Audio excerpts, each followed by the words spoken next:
नमस्कार दोस्तों, स्वागत है आप सभी का आपके अपने YouTube channel GK search engine पर। तो दोस्तों, जैसा कि आप समझ ही गए होंगे, आज के इस वीडियो में हम बात करेंगे ओपीएस वर्सेस एनपीएस की। जी हाँ, पुरानी पेंशन योजना क्या है, नई पेंशन योजना क्या है और राजस्थान में गहलोत सरकार के द्वारा ओपीएस को पुनः लागू किया गया था सरकारी कर्मचारियों के लिए। क्या अब भाजपा सरकार पुरानी पेंशन योजना को बंद कर देगी, उन सभी के बारे में हम इस वीडियो में जानेंगे। साथ ही साथ इन दोनों में अंतर क्या है ओपीएस और एनपीएस में, ये भी आपको इस वीडियो में बताएंगे। तो चलिए स्टार्ट करते हैं। चैनल पे नए हैं, सब्सक्राइब नहीं किया है तो अभी सब्सक्राइब बटन पे क्लिक करें। राजस्थान में क्या पुरानी पेंशन योजना बंद हो जाएगी? अक्सर सभी सरकारी कर्मचारियों के दिमाग में ये सवाल ज़रूर घूम रहा होगा, क्योंकि कांग्रेस सरकार के द्वारा अपने जो कार्यकाल के दौरान ओपीएस यानी पुरानी पेंशन योजना को फिर से लागू कर दिया गया था। जो पुरानी पेंशन योजना दिसंबर 2003 में, ध्यान रखना, दिसंबर 2003 में ही इस योजना को बंद कर दिया गया था, लेकिन पुनः सरकार के द्वारा, कांग्रेस सरकार के द्वारा घोषणा पत्र में इसे डाल के ओपीएस को फिर से चालू किया गया था राजस्थान में।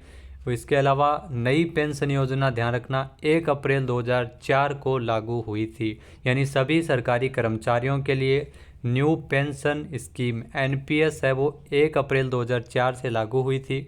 अशोक गहलोत की सरकार ने राजस्थान में पुरानी पेंशन व्यवस्था को लागू करने का ऐलान किया था। इसके लिए नोटिफिकेशन भी जारी किया था। लेकिन अब जैसा कि आप सभी को पता है, सरकार बदल चुकी है। अभी वर्तमान में भाजपा सरकार है, मुख्यमंत्री है भजन लाल शर्मा। तो ऐसा माना जा रहा है क्योंकि भाजपा सरकार जितने भी भाजपा शासित राज्य हैं वहाँ पर भी ओपीएस है वो नहीं लागू कर रही, एनपीएस ही लागू है वहीं पर भी। तो राजस्थान में संभवतः ओपीएस है इसको लागू नहीं होने दिया जाएगा। बीजेपी सरकार पहले से ही पुरानी पेंशन व्यवस्था के खिलाफ रही है। अमित शाह ने चुनाव के दौरान भी ये कहा था कि उनकी सरकार इसके लिए कमेटी बनाएगी और कमेटी जो भी सुझाव देगी उस पर गौर किया जाएगा और उस कमेटी की रिपोर्ट के आधार पर ओपीएस को चालू रखना है या नहीं रखना है, इस पर फैसला लिया जाएगा।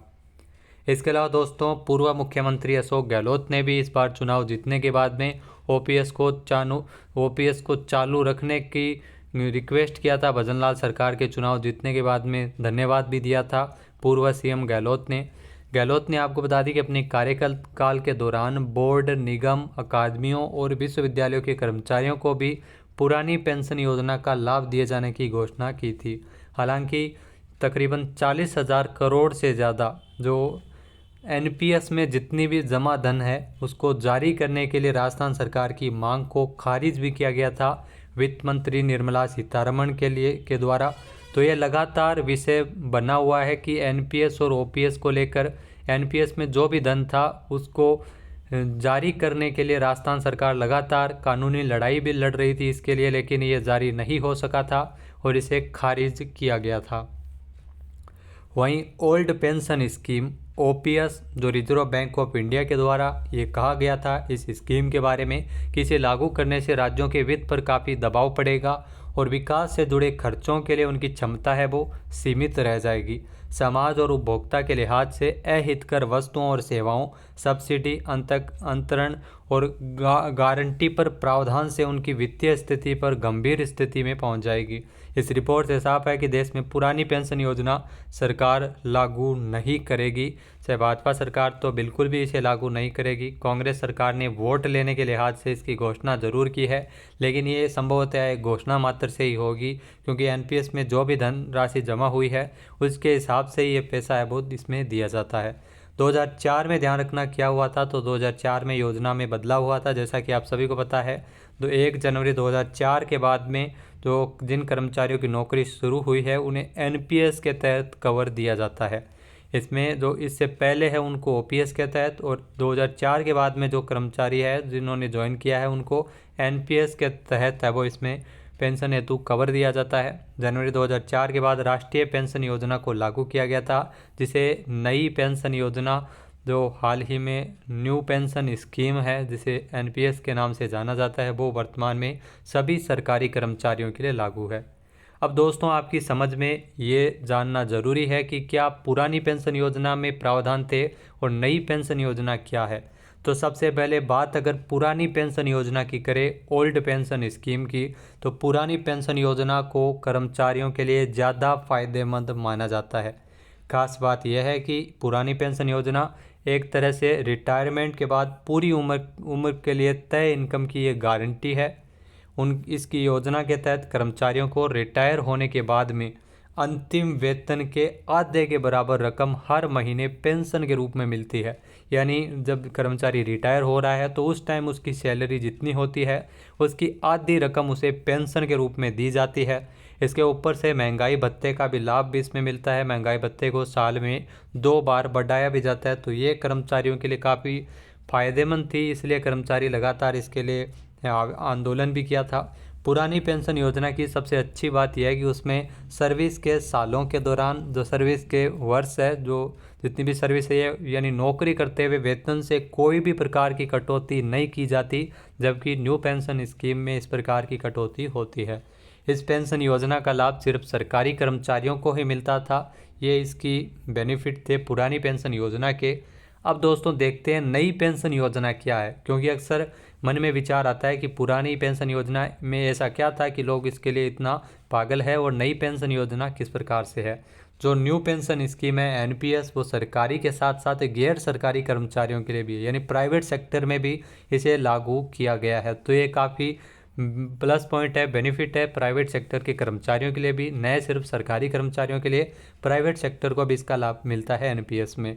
शुरुआत में यह योजना सिर्फ सरकारी कर्मचारियों के लिए थी, लेकिन 2009 में इसका दायरा बढ़ाया गया था और निजी क्षेत्र में काम करने वालों को भी इसे ओपन कर दिया गया था।